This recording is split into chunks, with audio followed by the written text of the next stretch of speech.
Hola, buenas. Retomamos nuestro taller. Bueno, esta sesión nos toca avanzar en lo que es la historia del profeta Elías. ¿Y por qué vamos a tomar el profeta Elías? Bueno, porque es un caso paradigmático, en el fondo, va a ser bien importante y va a resonar y va a seguir resonando. Tanto así que en el episodio de la transfiguración es Cristo en el centro, con Moisés a un lado y con Elías al otro, representando las dos grandes instituciones de la escritura, que son Moisés, la ley, y los profetas. O sea, en el fondo, Cristo, eh, en esa visión que tienen los discípulos de Cristo, Moisés y Elías, ven en el fondo la revelación, básicamente. Toda la revelación de Dios está en esas tres personas representadas, digamos. Pero bueno, eso lo vamos a ir viendo con calma. Estábamos, eh, habíamos hecho este camino por el profetismo. El profetismo tiene un contexto y este contexto, el profetismo en Israel, es un contexto de un pueblo y por tanto es un contexto social, tiene un contexto también político. ¿Y por qué político? No porque yo me interese aquí, digamos, sacar militantes para un partido de no sé qué o no sé cuánto, no, sino simplemente porque hay una institución política a la cual, y eso lo dice los textos, hay una institución política la cual está siendo constantemente tensionada, está generando tensión. O sea, esta institución va a tensionar al profeta y el profeta a la vez va a tensionar, en el fondo va a haber choque, va a haber conflicto. ¿Cuál es esta institución política? Bueno, la monarquía. La monarquía es una institución política. Ustedes saben que el pueblo de Dios, o sea, perdón, Dios no quería, eso sale, Quería no reyes. quería reyes. El único rey es el Señor. No quería reyes en el pueblo de Israel. Pero el pueblo de Israel quería ser como los de porque el pacto del vecino, el pacto del vecino siempre es más verde, entonces, no, que ellos tienen reyes y pucha, por nosotros igual, porfi, qué sé yo, podemos tener reyes. Y ya, bueno, ya les dijo el Señor. Eh, pero, bueno, va a pasar esto. Y es que en realidad tampoco es que no hubiese pasado sin la monarquía. O sea, la corrupción, la infidelidad, vamos a ver que es una realidad humana y por eso está presente en todas las dimensiones de la vida humana, incluyendo la política. Bueno, estuvimos viendo la vez anterior cómo los reyes, bueno, primero esta monarquía, no contextos con su, bueno, resulta que se divide esta monarquía en dos reinos, el reino de Israel y el reino de Judá. ¿Y por qué? Por tensiones políticas, económicas, que ellos se llevan toda la plata, entonces nosotros no, en fin. No, es que más encima ellos tienen un templo allá y nosotros acá no tenemos nada y tenemos que ir para allá y pagarles tributos y qué sé yo y vamos donando y vamos pagando y qué sé yo. Y no, nosotros queremos nuestro propio templo acá en el norte, decían los del norte. Y nada, o sea, finalmente se divide y empiezan los conflictos porque de un lado y de otro los reyes cada vez más están en la lógica mundana o en la lógica de poder establecer alianzas con otros pueblos, que vamos abriendo a la diversidad y qué sé yo, hasta que finalmente llegamos a este famoso, el rey Ahab, que no se le ocurrió nada mejor que chantar un altar de Baal y un santuario de Baal en Samaria, tranquilamente. Lo cual ya era... Bueno, y no solo eso, sino que también se casó con una princesa fenicia o cananea, y por llevarle digamos, bueno, uno después vamos a ir viendo el texto, pero uno se da cuenta que Ahab era medio pusilánime, qué sé yo, y en realidad la que movía ahí los hilos era la princesa Jezabel. Pero eso lo vamos a ir viendo después. La cuestión es que ya el colmo de la infidelidad ya ve, porque ya no solo era que el pueblo era chanta, digamos, la gente no se comportaba concorde a la fe en Dios, sino que lisa y llanamente ya daba libertad para que otro quisiera ir y adorar a Baal y qué sé yo, y vamos dando sacrificios a Baal y no sé qué cosa. ¿Ya? No, no muy distante de lo que vemos hoy en día en las noticias o fuera en la calle, digamos, ¿ah? No muy distante. Por eso la escritura siempre va a ser vigente. Eh, bueno, entonces habíamos quedado ahí, estamos en el capítulo 17 del primer libro de los Reyes. Así que por favor ahí vamos abriendo la Biblia. Capítulo 17 del primer libro de los Reyes. Estábamos hablando de este Elías. Elías, que significa, bueno, el nombre en hebreo se pronuncia algo así como Eliyahu, ¿ya? Eliyahu. Y ese Yahu es el nombre de Dios, de Yahvé, Yahu, Yahvé. Lo que pasa es que la U y la B corta son la misma letra en hebreo. Entonces, las cosas que terminan con Yahu, si tú las transformas en nombre, pasan a ser Yahvé, ¿ya? Mm, Bueno, el tema es que el nombre de Elías significa mi Dios es Yahvé, o mi Dios es el Señor. Eso significa el nombre de Elías. Mi Dios, Elí, el y. ¿Se acuerdan que hace harto tiempo atrás en algún momento habremos visto los no, cómo se le,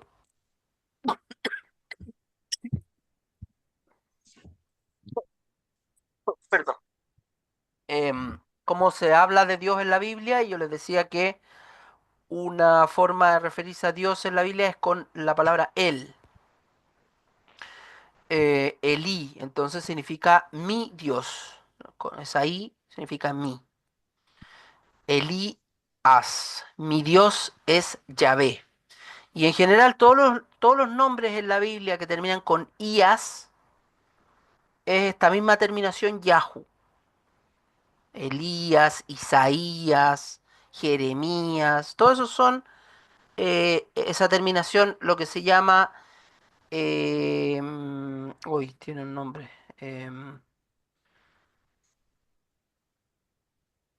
no me acuerdo cómo se llama, pero es los nombres ah, tetronímicos, algo así. Pero en el fondo, los nombres que contienen el nombre de Dios, ¿ya? Nombres que contienen el nombre de Dios. Pero el nombre de Dios, porque otra cosa son los nombres que contienen el nombre de, esto entre paréntesis, los nombres que contienen la terminación el, Miguel, Rafael, ¿sí yo? Todo eso también es Dios, pero es el él, que es la palabra Dios, en contraste con Ias o Yahu, que significa Yahvé, el Señor, el nombre sagrado de Dios. ¿Ya?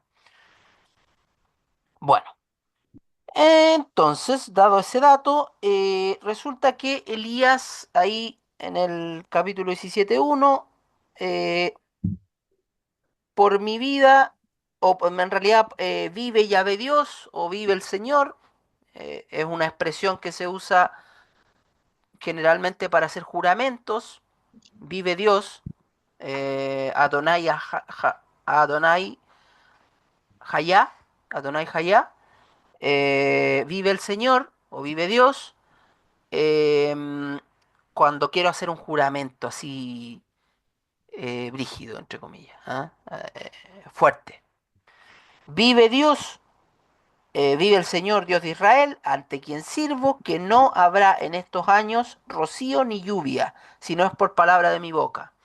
Va Elías y le dice eso al rey, Ahab.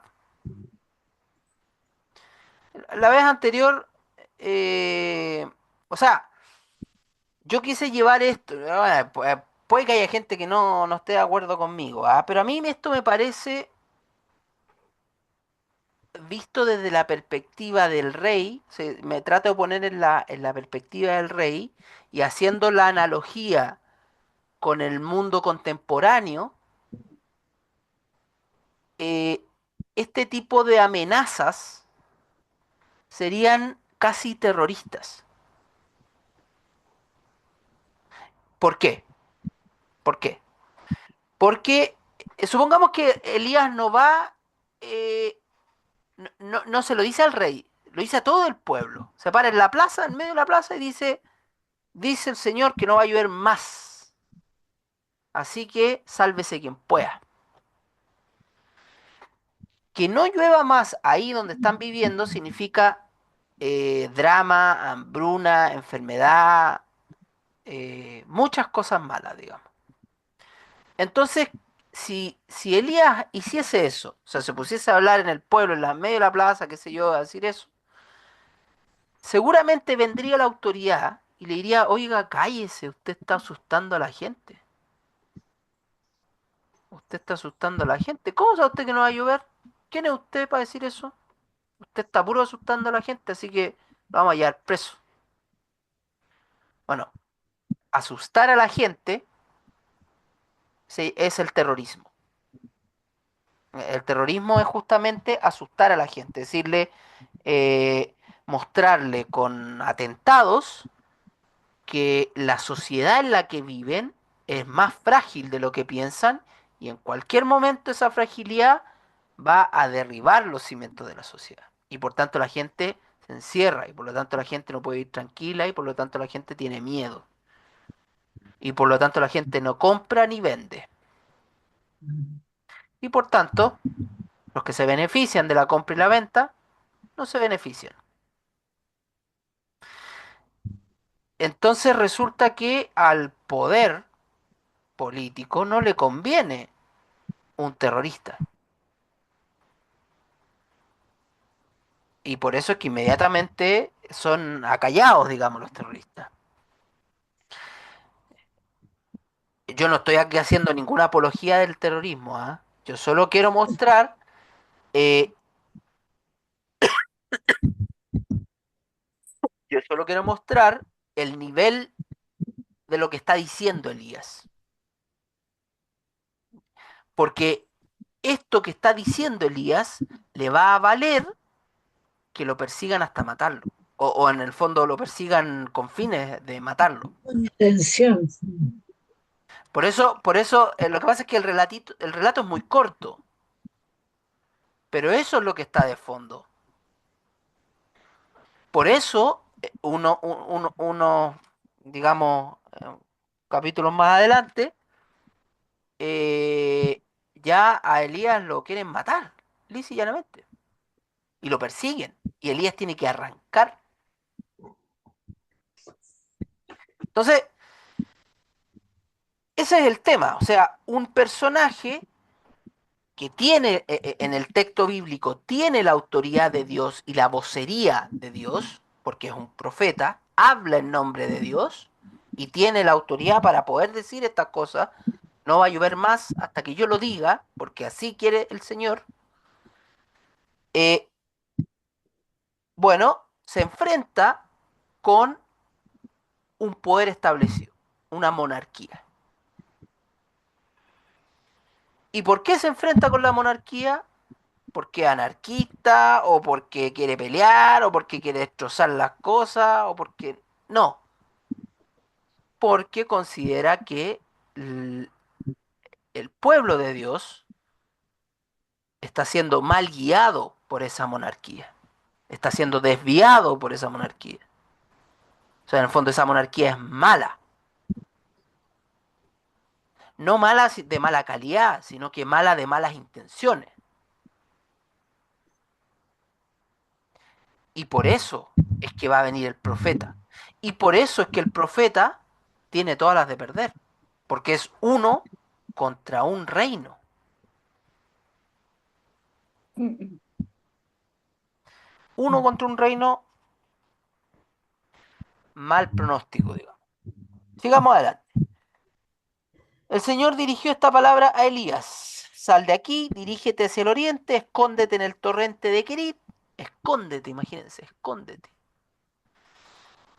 Que está frente al Jordán, habrás de beber del torrente y ya ha ordenado a los cuervos que te suministren allí alimento. Inmediatamente después de esto, Elías tiene que arrancar. Y tiene que arrancar con lo opuesto. Y tiene que arrancar de tal modo que Dios mismo tiene que proveerle el alimento. Entonces, el-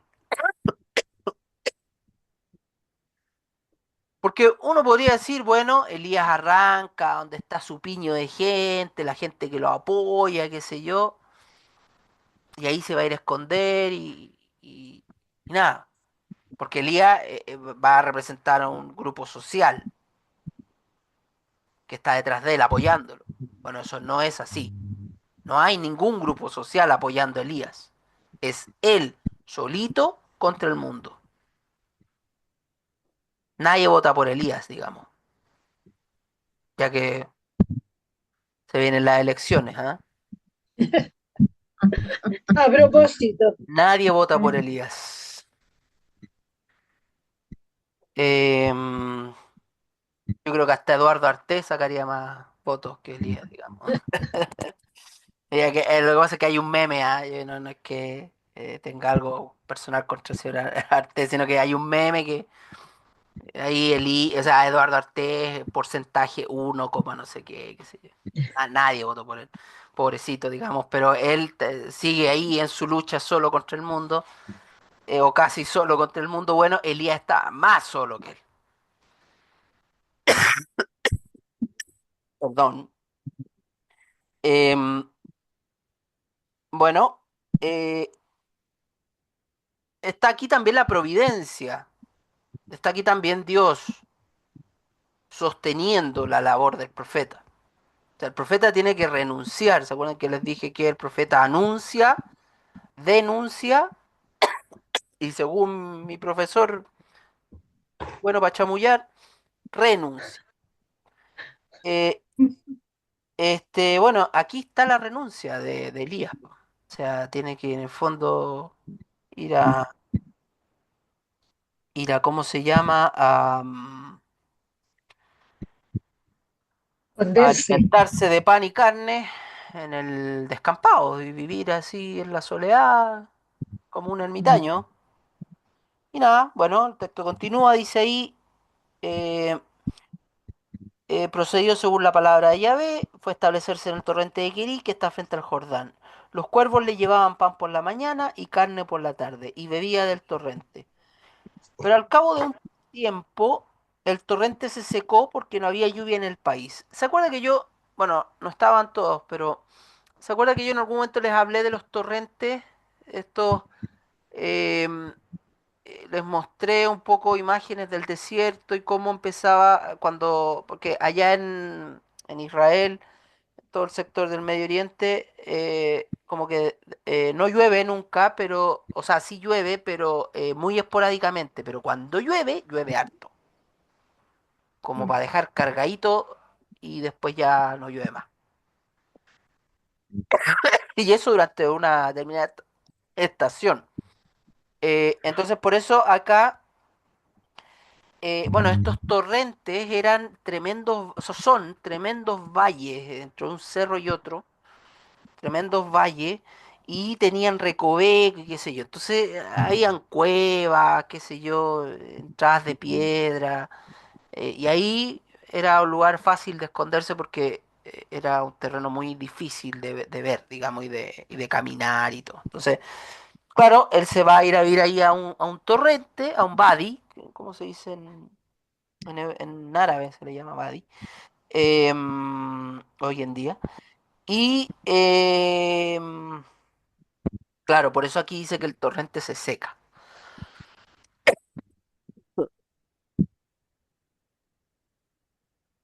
De todos modos, el sector donde vive, a ver, aquí estamos en Ajá, o sea, perdón, en Samaria, ¿ah? No es tan seco, no es tan seco. Pero eh, ya, eso es la costa, pero ya acercándose al Jordán ya se empieza a poner un poco más seco. Más allá del Jordán ya es bien seco, ¿ya?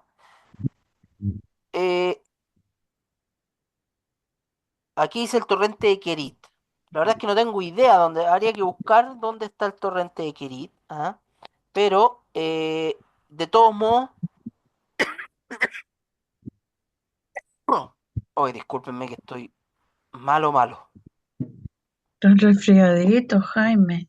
Ay, señor. Sí. Bueno. em, ¿De alergia a lo mejor? sí, parece. Sí, porque. Bueno. eh, Espero que no sea alergia a nosotros. no, no, no, no. Si he estado todo el día así. He estado todo el- De hecho, en realidad no todo el día. Llevo varios días así. Sí.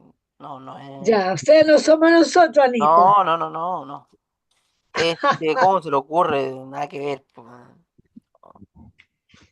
Este, a ver.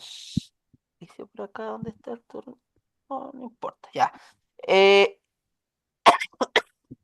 bueno, hay que suponer que estamos más o menos en la región central de Palestina, que es Samaria, ¿ya?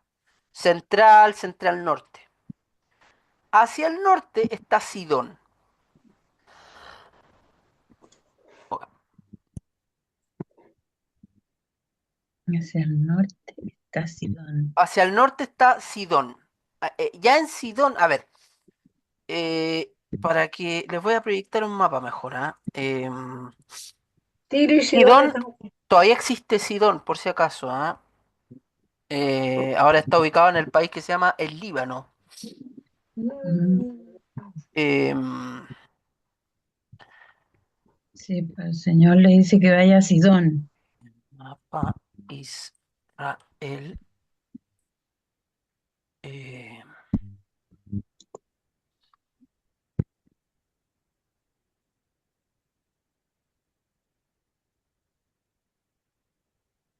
a ver si encontramos. Oh, qué horror.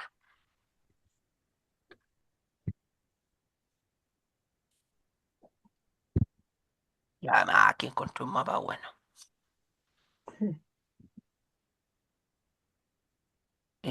A ver. compa-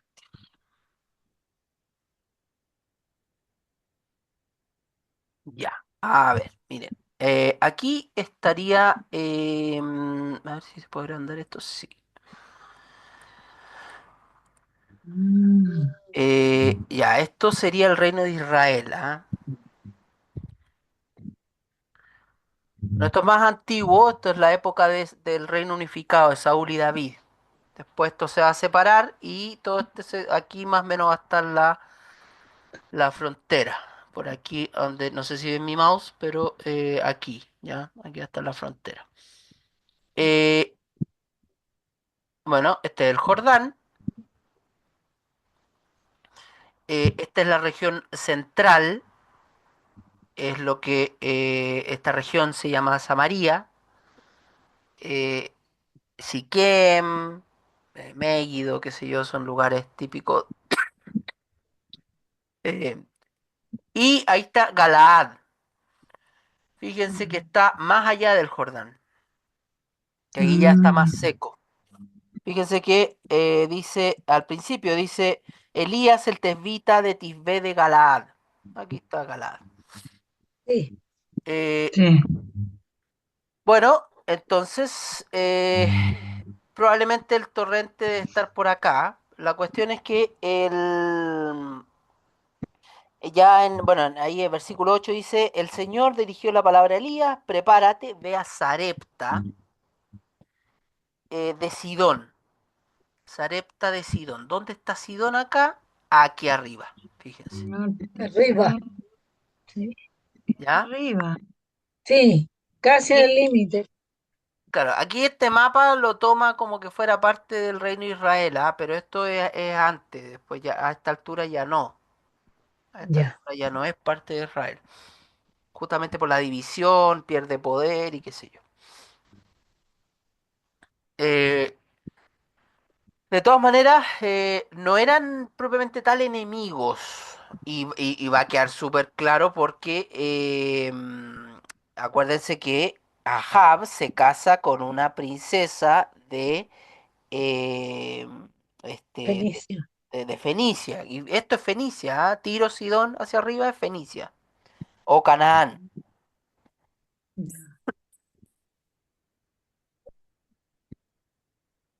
Ah. Entonces, claro que eran aliados, eran reinos aliados. Entonces, no había problema. Y por eso es que Elías puede desplazarse, ¿ah? Pero siempre tiene que ir para callado, como se dice, porque lo están persiguiendo, lo están buscando. Entonces dice, prepárate, ve a Sarepta de Sidón y establécete allí, pues he ordenado una viuda de allí que te suministre alimento. Una viuda que va a cuidar del profeta. Se preparó y fue a Sarepta. Cuando entraba por la puerta de la ciudad, vamos aquí, recuerden, estamos en este sector, vamos en este sector, y se desplazó hacia el norte, ¿ah? Hacia Sidón, acá. No es mucha distancia, ¿ah? No, no crean que, pobrecito, que caminó millones y millones de kilómetros. No, no. De hecho, desde, más o menos desde Dan hasta Berchevá, por aquí, hay como 250 kilómetros Mm, en la realidad. Eh,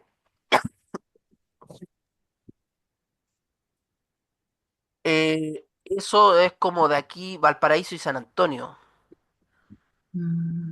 ya, Más que eso, no sé, bueno, a lo mejor quizá un poco más, no sé. Pero no, eso es toda la Tierra Santa. O sea, aquí fue mucho menos, digamos. Toda la Tierra Santa es básicamente eso, son como 150 kilómetros. Entonces, Vano se desplaza entonces a Sidón, una ciudad plenamente fenicia. Y ahí Dios dispone que Elías esté ahí. Imagínense, eh, el profeta Elías, siervo del Señor, debe ser protegido por una fenicia. Bueno, en realidad el texto no dice si era o no era de otra religión, digamos, pero ciertamente no se tiene que desplazar a un lugar que no era el suyo. claro. Bueno, dice el texto, cuando entraba por la puerta de la ciudad, una viuda andaba por allí recogiendo leña. Elías la llamó y le dijo, tráeme por favor un poco de agua en el jarro para beber. Cuando iba a traérsela, le gritó, tráeme por favor un trozo de pan. Ella respondió, por vida de Yahvé tu Dios. Y ahí lo deja entender, lo da a entender, pero no lo dice literalmente, ¿ah? Pero porque podría ser que no, podría ser que, que diga tu Dios no significa que no sea el de ella, ¿ya? Eso es importante. Y yo podría decirle a Ángela, Ángela, tu Dios en el que tú crees dice esto, pero yo también creo en el mismo Dios. Solo que en el fondo hay una intención ahí enfática. Bueno, pero podríamos suponer que no. que no era parte de la religión del Señor. No importa en todo caso. Por vía de Yahvé tu Dios, que no me queda pan cocido. Solo tengo un puñado de harina en la orza y un poco de aceite y un poco de aceite en la aceitera. Estoy recogiendo un par de palos, entraré y prepararé el pan para mí y mi hijo. Lo comeremos y luego moriremos. O sea, ¿qué quiere decir este texto? Quiere decir que Dios mandó a una viuda que estaba al borde de la muerte de hambre para cuidar y mantener al profeta. Imagínense lo contradictorio, lo paradójico que es eso.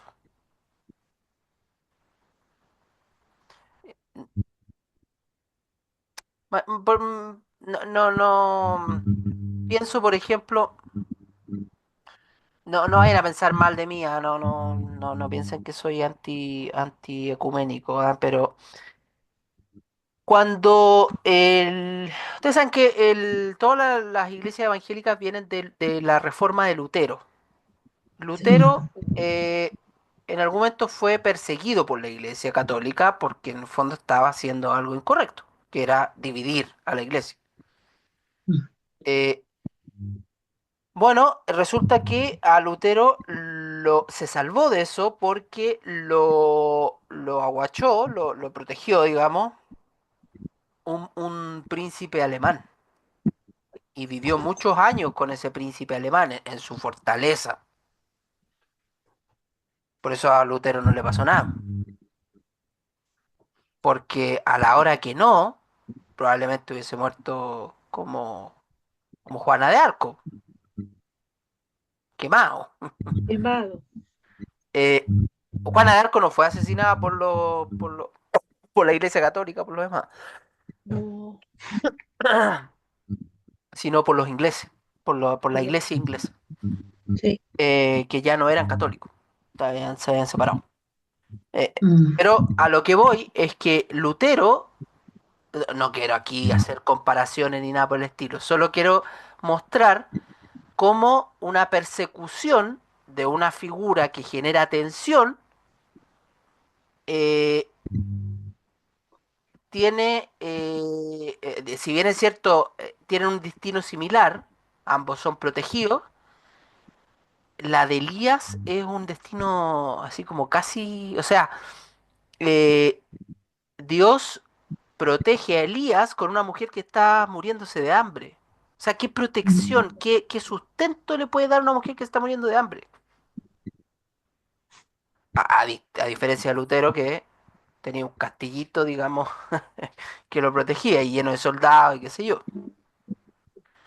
Buena onda por el señor Lutero, qué sé yo, y hoy en día es muy valorado en la iglesia católica, el señor Lutero y todo lo que quieras, pero eso en el fondo es una realidad análoga, ¿ah? Pero bueno, no importa. El tema es ese, ¿ah?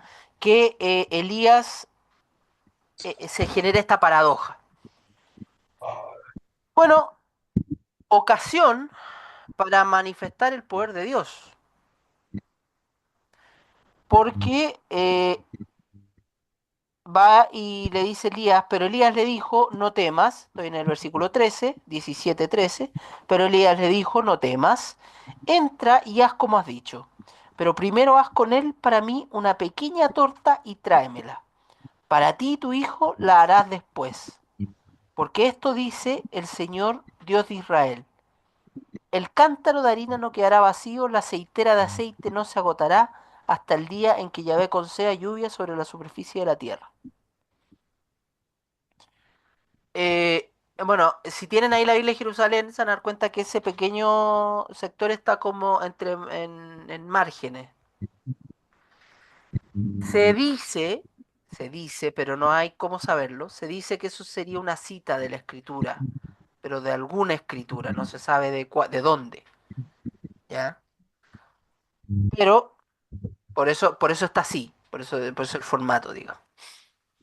Sería una cita, pero no hay cómo saberlo, porque eso no está en ninguna parte más que aquí.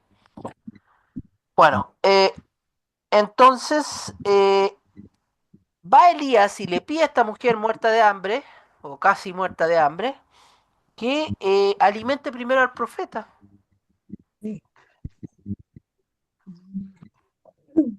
Lo cual uno podría interpretarlo como egoísta, ¿ah? Pero no hay que, no hay que tomarlo así. Eh, hay que tomarlo de la siguiente forma. Eh, el, ¿Se acuerdan de las primicias? Bueno, no sé si se acuerdan del Levítico. En el Levítico, cuando uno le ofrece un sacrificio, ya sea de comunión, de expiación, de alabanza, qué sé yo, a Dios en el templo, y eso implica el sacrificio de si uno tiene ganado, o si uno tiene, digamos, eh, es agricultor, uno tiene que ofrecer las primicias, o sea, lo primero, no lo último. Cuando uno tiene animales, generalmente los animales, los primeros animales son los más sanitos y los que nacen al final son los más chiquititos, enfermitos, lentos, etcétera. Son como los más malitos. Hay que ofrecer las primicias, el mejor, no lo peor. Entonces, lo que aquí está mostrando es eso, que lo primero de lo que tiene la viuda hay que ofrecérselo al Señor. Hay que ofrecérselo al Señor, o sea, de forma simbólica se lo ofrece a Elías, se le da a Elías, pero en realidad o simbólicamente se lo está ofreciendo al Señor. ¿Ya? Entonces no es que Elías aquí sea pesado, egoísta o qué sé yo, sino que refiere a que justamente de ese sacrificio de las primicias, Dios va a hacer el milagro. Cuando nosotros le ofrecemos lo mejor que tenemos a Dios, ahí Dios obra el milagro. Cuando le ofrecemos lo que nos sobra, qué sé yo, ahí Dios no hace nada. Y bueno, ella va a continuar el texto, dice, ella se fue e hizo lo que le había dicho Elías. Y comieron él, ella, su familia. Por mucho tiempo la orza de harina no quedó vacía y la aceitera no se agotó, según la palabra de Yahvé que había pronunciado por boca de Elías.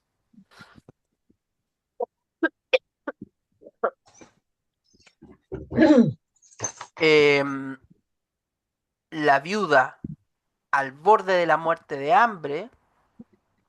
O sea, si uno piensa cómo habrá sido esto realmente, probablemente no fue así, digamos. Pero no importa, porque lo que quiere transmitir el texto es que por mucho que uno esté en la peor situación posible, o sea, Elías perseguido de muerte, sin nadie sin ni un peso como va a poder sostenerse. Dios lo manda a una familia, una viuda con hijo. O sea, la viuda en el mundo antiguo era lo peor que te podía pasar, era quedar viuda, cuando uno era mujer, digamos. Lo peor que te podía pasar. Porque nadie te iba a querer para casarte de nuevo, nadie. Y porque, entonces no era así como es que puede rehacer su vida, no, eso no existía, era muy raro, muy raro. Eh, las viudas generalmente terminaban en la calle pidiendo a la misericordia, morían enfermas o qué sé yo, y morían en la calle nomás, pues, y si el hijo sobrevivía, algo podía hacer, si tenía suerte, pero era muy, muy difícil. Entonces, eh, estaban condenados a muerte todos ahí. Todos estaban condenados a muerte. Elías estaba condenado a muerte porque lo estaban persiguiendo. La viuda y el hijo porque no tenían nada más que hacer ni nada, y estaban absolutamente abandonados. Todos iban a morir ahí. Bueno, en esa situación extrema, totalmente extrema, hasta exagerada, el texto nos quiere transmitir que Dios actúa y que Dios hace milagros.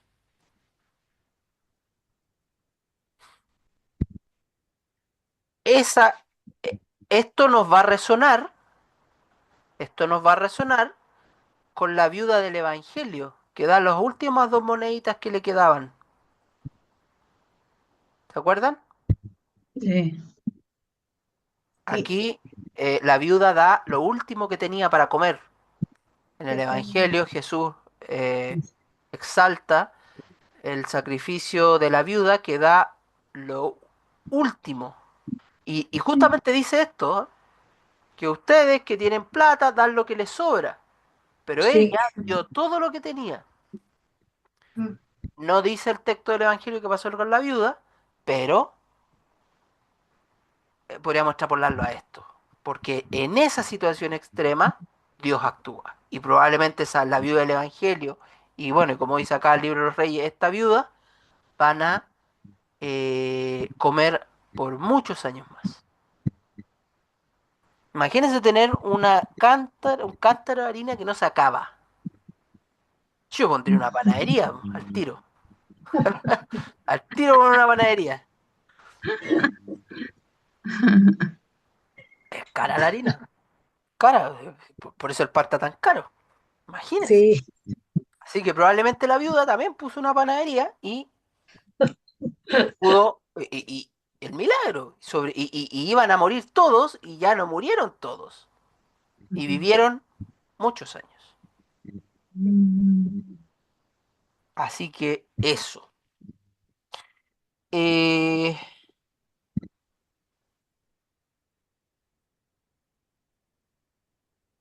bueno, avancemos un poquito más. Continuamos ahí en el 17. Después de esto, el hijo de la dueña de la casa cayó gravemente enfermo hasta el punto que no le quedaba ya el aliento. Chut. Iba todo bien y pasa esto. A mí me ha pasado harto en mi vida, ¿eh? Y yo creo que ustedes también, que creemos que vamos así, pero como a 100 por hora, porque creemos que tenemos a Diosito aquí echándonos vuelo y ánimo y qué sé yo, todas las luces verdes así para adelante, y de repente, ¡ta! Íbamos súper bien y pasa algo y resulta una enfermedad, bueno, cualquier cosa. Aquí, la enfermedad. ¿Y qué es lo que nos pasa a nosotros? Bueno, inmediatamente, pero señor, y qué sé yo, y empezó a murmurar, murmurar. Lisa y llanamente lo que dice el libro de los números, murmurar. No, pero es que estábamos bien antes en Egipto, y qué sé yo, ahí por lo menos comíamos y ahora más encima se me enferma mi hijo. No, murmurar contra el Señor. Si el Señor ya hizo un milagro antes,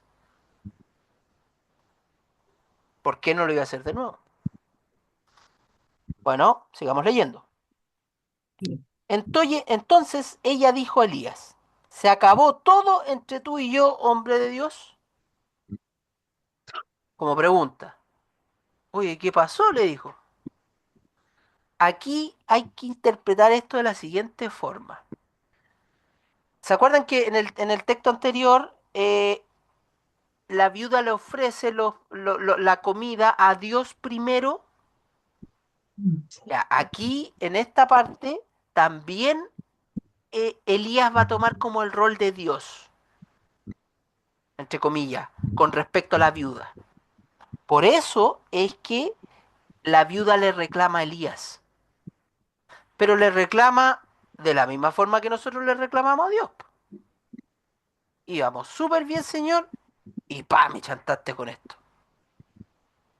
asumiendo que es culpa de Dios, ¿ah? Asumiendo que, porque somos súper buenos para asumir que es culpa de Dios, porque tenemos esta idea en la cabeza de que Diosito es como un maguito que va así como creando cosas y realidades y no es así la cosa, digamos. Bueno, entonces le dice la viuda, ¿se acabó todo entre tú y yo? O sea, después de que te di comida, qué sé yo, resulta que ahora le pasa esto a mi hijo. ¿Qué pasó? ¿No éramos amigos? Está hablando con Dios en el fondo. Hay que Claro. recordar que el profeta es portavoz de Dios. Entonces hablar con el profeta es hablar con Dios. Por eso la viuda le reclama. ¿Has venido a recordarme mis faltas y provocar la muerte de mi hijo? Recuerda que nosotros usualmente cuando pasan estas cosas dramáticas, lo primero que hacemos, no, yo he escuchado muchas veces, ¿ah? No, yo estoy enojado con Dios. Estoy enojado con Dios porque a mí me pasó esto y no, pues yo iba a misa todos los días, me portaba bien, hasta ayudaba a la gente en la calle, le daba su monedita y le daba 1.000 pesos, no le daba 100 pesos. Y me pasó esto. Estoy enojado con Dios. Bueno, aquí la viuda también se enoja con Dios. Pero este diálogo con el profeta, en el fondo, recordemos que aquí el profeta está como siendo Dios, jugando el rol de Dios. Porque hablar con el profeta es hablar con Dios. Lo que te dice el profeta, te lo dice Dios. Entonces, por eso, has venido a recordarme mis faltas. Ah, porque tiene que pagar. Es lo primero que pensamos nosotros, ¿ah? Oh, ¿qué estoy pagando con esto? ¿Qué estoy pagando?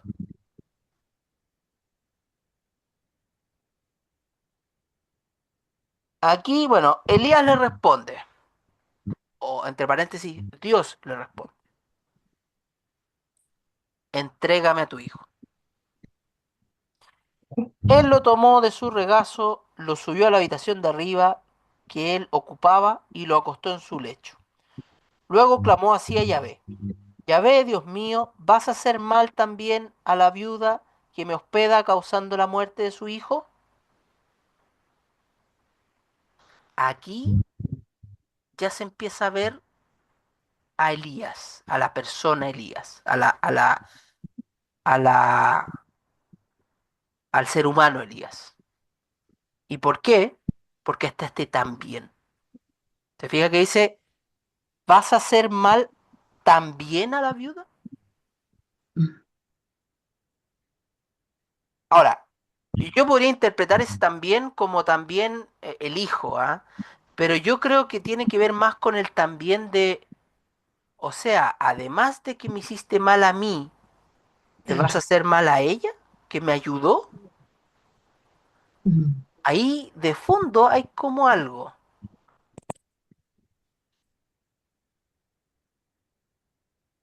Causando la muerte de su hijo. ¿Dios causa la muerte de las personas? Yo creo que no. Bueno, antiguamente se creía, o sea, a ver, antiguamente se creía que sí, ¿ya? Antiguamente se creía que todo era Dios da, como dice el libro de Job, Dios da, Dios quita, alabado sea el nombre del Señor. Hoy en día en realidad sabemos que Dios no mata a nadie, al contrario, es la fuente de la vida. El problema es que la vida nuestra es frágil y nos morimos porque por nuestra constitución material, digamos. Pero estas cosas, porque claro, cuando estamos hablando de la muerte de un tatita, una persona que ya vivió todo lo que tenía que vivir y qué sé yo, ya sí, no pasa nada. Pero cuando estamos hablando de un niño, no pensamos igual, po. Yo he escuchado gente que, no sé, a mí me parece atroz que digan esas cosas, pero bueno. No, es que Dios quería un angelito y por eso se lo llevó. O sea, ¿para qué, po? De partida los seres humanos no son ángeles ni se transforman en ángeles nunca. Eso que quede claro. Y segundo, con un niño, po, hermano. No, ese no puede ser Dios. Eh, entonces, claro, aquí está en el fondo Elías, el Elías humano, el Elías ser humano, el Elías no tanto ya portavoz de Dios, sino que Elías que también tiene susto, tiene duda, tiene miedo, etcétera. Bueno, dice, ya ve, Dios mío, vas a hacer mal también a la viuda que me hospeda causando la muerte de su hijo. Se tendió 3 veces sobre el niño y gritó a Yahvé, Yahvé, Dios mío, que vuelva el aliento de este niño a su cuerpo. Yahvé escuchó el grito de Elías, volvió el aliento del niño a su cuerpo y revivió. Dios mío. Dios escucha a Elías. Bueno, esa eso es otra particularidad del profeta. El profeta es oído por Dios. O sea, eh, como que tiene el privilegio. La voz del profeta le llega antes a Dios, entre comillas, o le llega primero. Pero al profeta Dios lo escucha. No solo Dios habla a través del profeta, sino que cuando el profeta pide algo, Dios se lo concede. En este caso, revivir a un ser humano, digamos, a un niño. Ujú.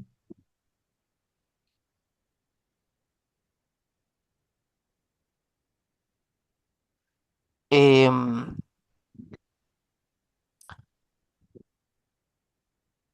bueno, ser escuchado o sea, el profeta escucha a Dios, el profeta habla en nombre de Dios y el profeta es escuchado por Dios.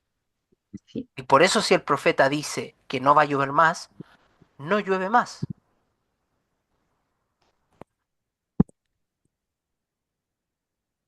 Bueno, eh, volvió el aliento del niño, recordar que el aliento era el principio vital antiguamente. El aliento era el principio vital, era lo que hoy día conocemos como, o sea, antiguamente el aliento era asociado con el alma. O sea, el alma de las personas era el aire que circulaba, que estaba aquí, en el fondo, que se mantenía aquí. Entonces, cuando se moría la gente, perdía el aliento. Y cuando vive, cuando en la creación, en el Génesis, sale que Dios le da el aliento a las personas. Bueno, ese aliento es el ruaj y es el principio vital y lo comunica a Dios. Por eso es el Dios vivo. Y por eso es que la palabra espíritu, por eso es que la palabra en hebreo y en griego, la palabra ruaj en hebreo y neuma en griego sirven para describir tanto el espíritu o el alma como el aire o el viento. En hebreo uno puede decir viento con la palabra ruaj, con la misma palabra que dice eh, este espíritu, por eso, ¿ya? Ojo ahí, dato. De ahí viene neumático, por ejemplo. Neumático. Neumático es algo que está lleno de aire, neuma, aire. O neumonía, neumonía, el sistema neumática, del neumático, o sea, el sistema de aire del ser humano. Bueno, en fin. Eh, entonces, dice, dijo Elías, perdón, Elías tomó al niño, lo bajó de la habitación de arriba al interior de la casa y lo entregó a su madre, lo entregó a su madre. Dijo Elías, mira, tu hijo está vivo. La mujer respondió a Elías, ahora sé que eres un hombre de Dios y que la palabra de Yahvé está de verdad en tu boca. Bonito. Eh, Dios acredita a sus profetas. ¿Qué significa eso? Significa que un profeta no solo va a decir que es un profeta, o va a decir cosas como proféticas, y como, no, yo les digo que Dios quiere que a ustedes les vaya a Ana Gloria, a Clara, que sea a Patricia, a Ángela y a Pablo, les va a ir mal, que yo soy profeta del Señor y digo que les va a ir mal. Estoy inventando, no pienses. Estoy mostrando cómo sería un profeta chamullento. Eh, Mm. y sí, un profeta chamullento podría decir eso, pero en la escritura y en la realidad también, la vida en general y en la historia, Dios acredita a sus profetas. ¿Cómo los acredita? Con signos. con cosas que hacen, digamos. Eh, Hay mucho, por ejemplo, hay muchos cuestionamientos, hablando de un profeta que se me viene a la mente ahora, muchos cuestionamientos en torno a la figura, por ejemplo, el Padre Pío. Y tú me dices, ¿por qué, Jaime, el cuestionamiento al Padre Pío? No, porque resulta que el Padre Pío era muy pesado. Bueno, no sé si han visto la película El Padre Pío, pero hay un Sí. episodio bien famoso en que llega una persona, una mujer, no recuerdo bien, y el Padre Pío la empieza a gritonear así como de la nada, sale aquí, qué sé yo, ándate. Imagínense si un curita hoy en día hiciera eso. La Que- funa sale en todas las redes sociales. Bueno, entonces por eso hay cuestionamiento en torno a la figura del Padre Pío, porque era una persona que de pronto tenía ese tipo de acciones, digamos. El tema es que no importa, porque los signos que él hacía lo acreditan y lo acreditaron ante la iglesia. Entonces podría haber sido, digamos, no podría haber sido muy simpático el Padre Pío, pero era un profeta acreditado por Dios. Y por otro lado, para poner el otro ejemplo, el Padre Hurtado. Bueno, el Padre Hurtado también fue cuestionado y qué sé yo, por la élite poderosa de su época.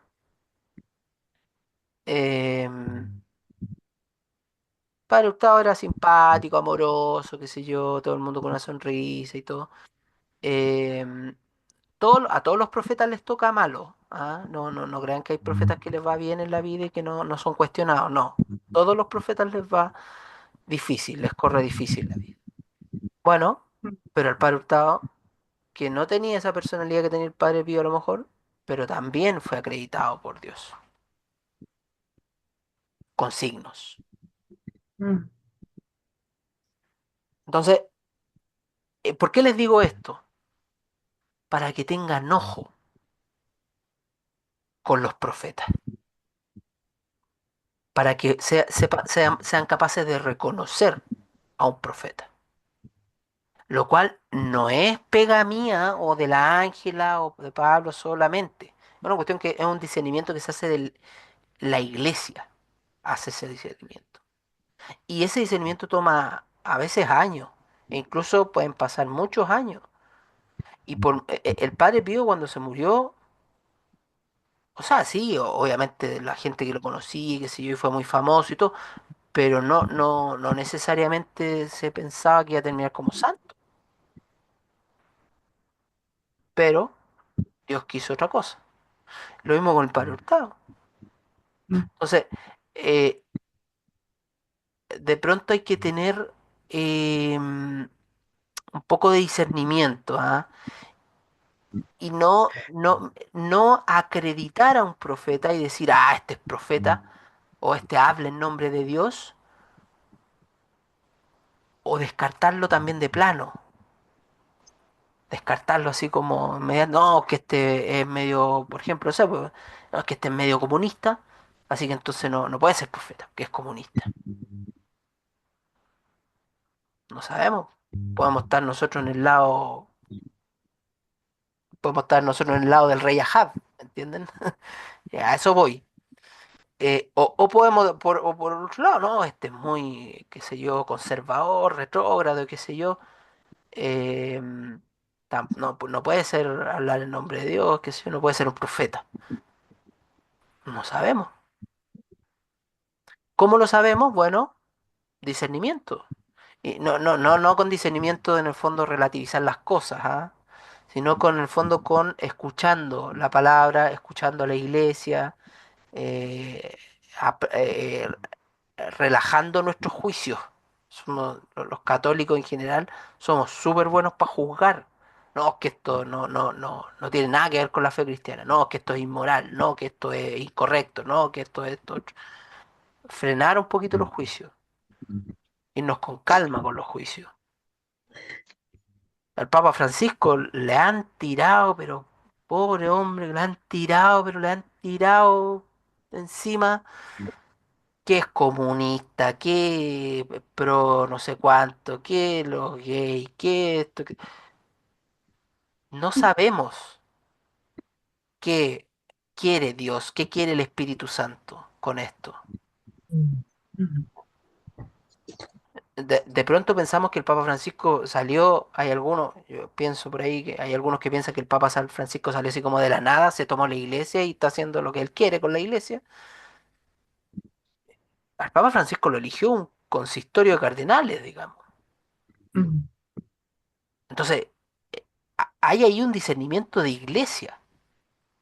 Ahora también el Papa Francisco siendo cuestionado por algunos portales de prensa católica, porque eligió como cardenales a grupos bien definidos que lo apoyaban y no sé qué cuestión. Y obviamente como estas páginas gringas se picaron porque, pues son todas estas páginas en general son gringas, ¿ah? Pero se picaron porque no pusieron a ningún cardenal gringo. Ya hay cardenales gringos. Lo que hizo el Papa es no poner más. Pero no significa que no vaya a haber más nunca más. Pero quedaron picados, entonces, que el Papa Francisco está eligiendo a los suyos nomás y que para continuar su obra de destruir a la iglesia por dentro y que seamos todos comunistas. Y homosexuales también. No, o sea, un católico no puede pensar así, un cristiano no puede pensar así el Santo Padre. Por mucho que el Santo Padre esté equivocado o no lo esté, primero somos familia y después somos otra cosa. Después somos un grupo político, digamos. ¿Entiendes? Y como familia nos queremos, nos amamos, todos. Hay algunos que son más difíciles de amar que otros en las familias, pero bueno. Así que con eso quiero terminar. Ojo ahí, porque uno podría, imagínense que aquí estamos en Sidón. Sidón ni siquiera o sea, no era parte de Israel y nada, y de Sidón, Diosito está moviendo del Líbano actualmente. Del Líbano, Diosito está moviendo las fichas para que el pueblo retorne a él. De un país extranjero, de una ciudad extranjera, con gente extranjera. Bueno, eso. Nos vemos la próxima semana. Nos vemos la Ya, próxima semana. Muchas Eh, gracias, Jaime. ya, Cuídate. Y vale. gracias. Sí. Gracias. Ay, No, me Chao. confirma tu chao. asistencia lo más que en el Ah, WhatsApp, ya. Sí, sí, sí, sí, sí, sí, por sí. favor. Sí, sí, ya, ok. Ya. Ya, Saludos a la Vali y al Chao. Chiquitín, ya. al Antú. Chao, En tu Jaime. nombre, gracias. Cuídate, Chao. Cuídense. bendiciones. Chao.